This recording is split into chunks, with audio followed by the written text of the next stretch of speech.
मुझे बहुत जोर से प्यास लगी है, ये रस्सी छोड़ दो, मुझे पानी पीना है। जवाब दिया, महाराज पानी बाद में पी लेना, पहले मुझे निकाल लो, हम सब बता देंगे कि हम किसकी पुत्री हैं, कौन हैं। याति ने कहा तो रस्सी पकड़ लो, हम तुम्हें खींच रहे हैं। आज याति रस्सी जब पकड़ के खींचने लगे हैं, याति जब खींचते चले जा रहे हैं और जैसे ही कुएं के बाहर हाथ निकला, देवयानी ने जवाब दिया, महाराज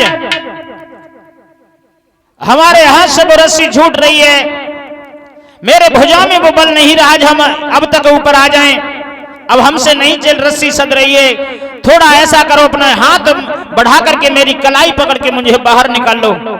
याति नहीं समझे, याति ने हाथ बढ़ाया और देवयानी की कलाई पकड़ी और बाहर निकाल ली।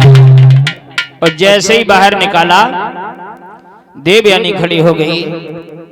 देवयानी ने जवाब दिया, कहिए महाराज। याति ने जवाब दिया, देवी तुम कौन हो, क्या तुम्हारा नाम है, कहां के रहने वाली हो। देवयानी ने कहा, मेरा नाम देवयानी है, मैं शुक्राचार्य जी की पुत्री हूं, विश्ववर्मा की पुत्री सर्विष्ठा मेरी बहन, मेरी सहेली वस्त्रों के पीछे इस कुएं में मुझे डाल के चली गई है। याति ने जवाब दिया है, देवयानी शुक्राचार्य जी बड़े सुंदर महात्मा हैं, जिनकी तुम पुत्री हो, रात भर इस कुएं में पड़ी रही, शुक्राचार्य परेशान हो रहे होंगे, तुम जल्दी से अपने पिता के पास जाओ। देवयानी कहने लगी, महाराज क्या कह रहे हो, कहां जाएं। कहा, अपने पिता के घर जाओ। और कहां जाओगी। तो देवयानी ने कहा, महाराज हम पिता के घर नहीं जाएंगे। क्यों। इसलिए कि अब तक ना कही कलाई मेरी, और तुमने ही कही काथ मेरा, तो शादी कर लो, संग ले चलना, इतना ही है स्वीकार मुझे।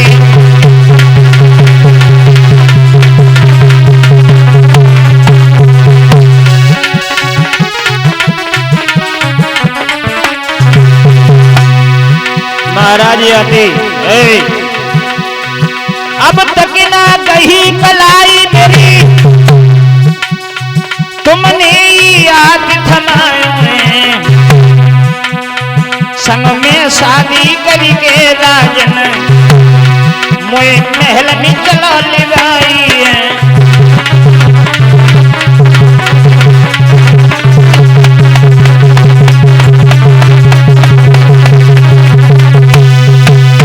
जवाब दिया देवयानी ने कहा, महाराज याति अभी तक तो मेरी कलाई को किसी ने नहीं पकड़ा, और यदि आपने मेरी कलाई को पकड़ा है तो हमने ये प्रतिज्ञा कर ली थी, जो मेरा हाथ पकड़ लेगा हम उसी के साथ शादी करेंगे। और तुमने मेरी कलाई पकड़ी है तो तुम्हें मेरे साथ विवाह करना होगा, नहीं तो मैं यहीं तड़प तड़प के मर जाऊंगी, पर घर लौट के वापस नहीं जाएंगे। याति कहने लगे, अच्छा हुआ जो हमने अपने गले में फांसी डाल ली, यदि हम पहले जान लेते कि तू मेरे साथ तू नागिन बन जाएगी तो भला हम इस कुएं से तुझे निकालते ही नहीं। तुझे मैंने कुएं से निकाल दिया, इसका मतलब तू मेरे गले का हार बन रही है, ऐसा कदाप नहीं होगा। अरे तू विचार कर, तू एक ब्राह्मण की पुत्री है और हम एक यादव हैं, ऐसा कदाप नहीं हो सकता है। देवयानी कहने लगी, महाराज होगा, क्यों नहीं होगा, शादी तो करनी होगी, और नहीं शादी करोगे तो सुनो कि तुम बिन अब ना रहूं सदा में, और जहर खाई मर जाऊंगी, राजा लौट कब नहीं जाऊंगी।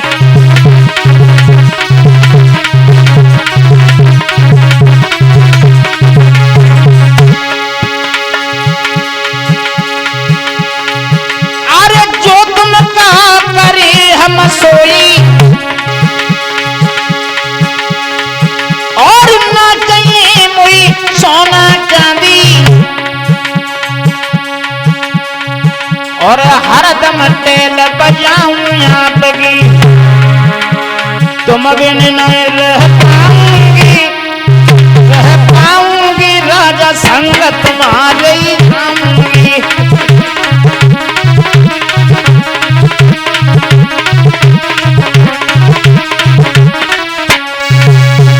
जवाब दिया महाराज अब तुम्हारे बिन जिंदा नहीं रहेंगे, और अब की बार तुमने मना कर दिया कि हम तुम्हें साथ नहीं ले जाएंगे, तो भला हम यहीं अपने प्राण छोड़ देंगे, पर घर लौट के वापस नहीं जाएंगे। याति ने कहा अच्छा तुझे मैंने कुएं से निकाला, ये नहीं जानते थे कि तुम मेरी गुद्धी का आहार बन जाएगी, पर कोई बात नहीं देवयानी, तुम मेरे साथ विवाह करना चाहती हो तो यहां से तुम घरे जाओ और शुक्राचार्य जी को जाके बता देना, और शुक्राचार्य जी यदि मंजूर हो जाए तो पत्र लिख करके हमारे इलाहाबाद में भेजना, हम बारात लेकर के आएंगे, पर हरगिज यहां से नहीं ले जाऊंगा। देवयानी ने कही महाराज तुम्हें सही कहा था, हम यहां से चले जाएं फिर तुम लौट के हमारे पास नहीं आए। कैसे महाराज निवेदन है हमारा। दोनों हाथ जोड़े देवयानी ने चरण पकड़ लिए और कहा महाराज कमुई संग में जुगनिया बनाई जो भोले राजा जी मोई,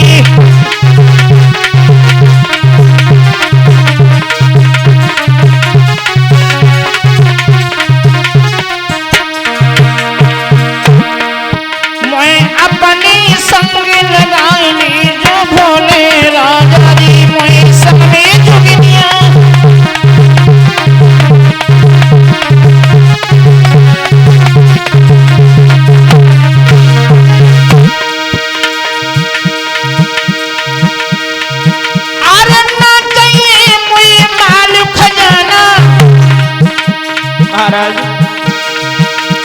और नहीं जेवर कछु बनवाना, मैं हंस के कंठ लगाई जो भोले राजा जी मैं सामने जुगिया।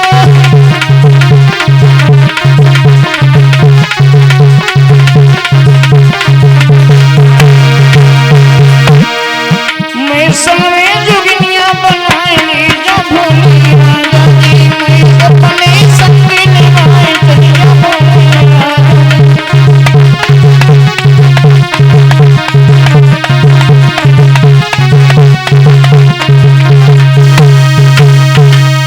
जवाब दिया है महाराज हम तुम्हारे बिन जिंदा नहीं रहेंगे, इसलिए मुझे अपने साथ ले चलो। याति ने कहा मैंने देवयानी एक बार कह दिया वो दोबारा नहीं कहूंगा, तुम अपने पिता शुक्राचार्य जी से जाके कहना और शुक्राचार्य जी राजी हो जाएं तो मेरे पत्र लिख करके इलाहाबाद भेजना, हम बारात लेकर के आएंगे, धूमधाम से शादी करेंगे, पर यहां से हम कभी नहीं ले जाऊंगा। जवाब दिया यदि आप नहीं लिबान आए तो। याति ने कहा यदि लिबान ना आए तो जो कुआ थोड़े को चलो जाए फिर गिर जाइए। आज विश्वास किया है और जवाब दिया महाराज कोई बात नहीं, आप जा रहे हैं तो जाने से हम रोक नहीं सकती हूं, पर इतना जरूर है क्या कि बाएं छुड़ाएं जाता हो निमल जान की मोई, हाँ बाएं छुड़ाएं जाता हो निमल जान की मोई, आर हृदय से कड़ी जाऊंगी सबल जाने तू ही दिल।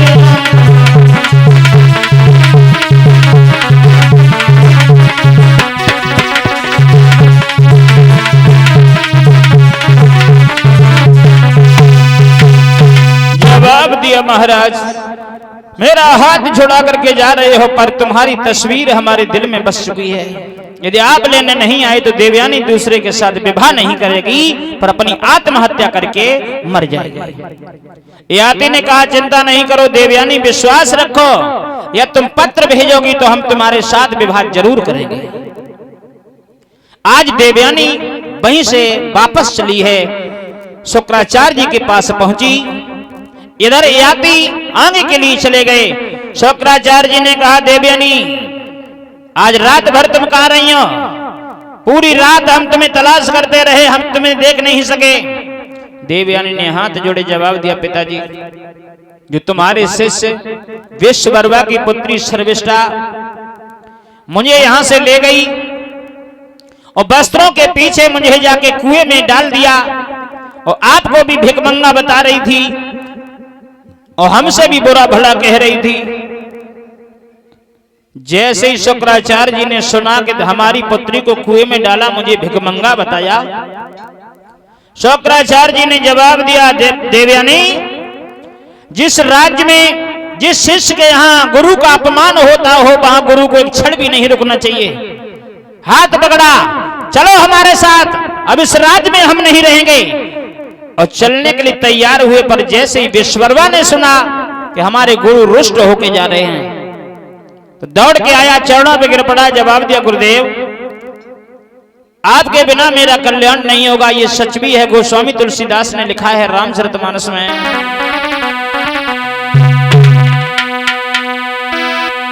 के बिन गुर भवनिधि तरहे न कोई, और चाहे बिरंजी शंकरी सम होई।